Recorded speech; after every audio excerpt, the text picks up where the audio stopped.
Pernah nggak sih Anda kepikiran gimana sebetulnya cara terbaik kita buat milih pemimpin?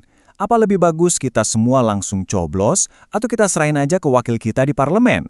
Nah, hari ini kita akan bedah bareng-bareng perdebatan yang sangat mendasar ini. Oke, kita langsung aja ke intinya ya.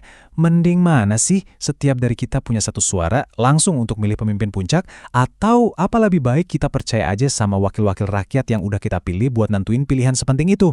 Ini nih pertanyaan besarnya. Dan ini bukan cuma soal teknis pemilu loh. Ini tuh kayak tarik-menarik antara dua gagasan besar. Di satu sisi, ada ideologi suara rakyat adalah segalanya. Tapi di sisi lain, kita juga butuh pemerintahan yang efektif, yang stabil, yang nggak gerasa-gerusu. Nah, di mana coba titik tengahnya? Oke, kita bedah satu-satu ya. Yuk, kita mulai dari argumen yang paling populer. Kekuatan rakyat lewat pemilihan langsung. Gampangnya gini, dalam pemilihan langsung, suara Anda itu nggak lewat perantara. Nggak ada yang menyaring atau menerjemahkan pilihan Anda. Suara Anda ya langsung masuk ke kotak suara buat kandidat yang Anda mau. Inilah demokrasi dalam bentuknya yang paling murni. Dan gagasan ini akarnya dalam banget loh. Filsuf Jean-Jacques Rousseau bahkan bilang begini, saat kita menyerahkan hak memilih kita ke seorang wakil, ya pada dasarnya kita lagi menyerahkan kebebasan kita nggak lagi berdaulat penuh. Cukup radikal ya. Terus untungnya apa? Nah, ada 3 janji utamanya. Pertama, legitimasinya kuat banget karena pemimpinnya dipilih langsung sama jutaan rakyat. Kedua, biasanya partisipasi politik jadi lebih tinggi, orang jadi lebih peduli. Dan ketiga, akuntabilitasnya langsung. Pemimpin itu harus bertanggung jawab langsung ke kita, para pemilih. Tapi tunggu dulu, ceritanya nggak berhenti di situ. Selalu ada sisi lain dari koin.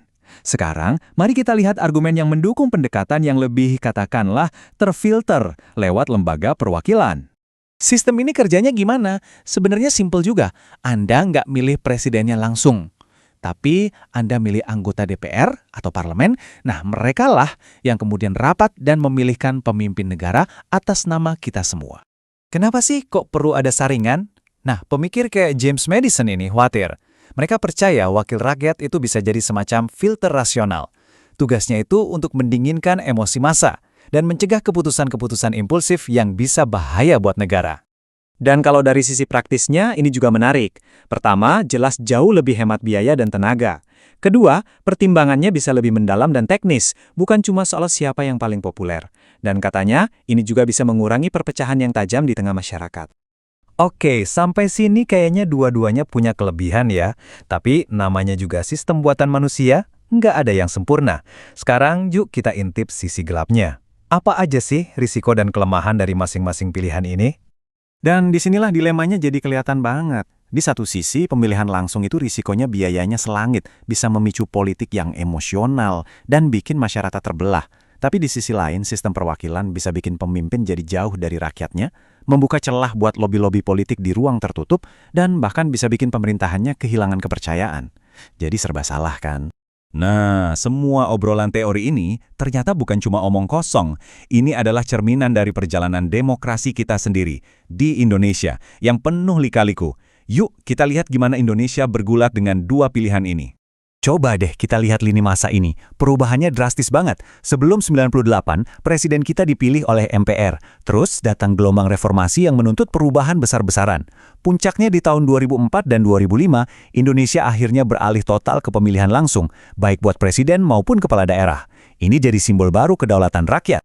Nah, setelah kita lihat semuanya, plus minusnya, bahkan sejarahnya di Indonesia, pasti pertanyaan yang paling logis di kepala kita sekarang adalah, tapi gimana kalau ternyata pertanyaan kita selama ini keliru? Gimana kalau kita sebetulnya salah fokus? Inilah mungkin poin utamanya.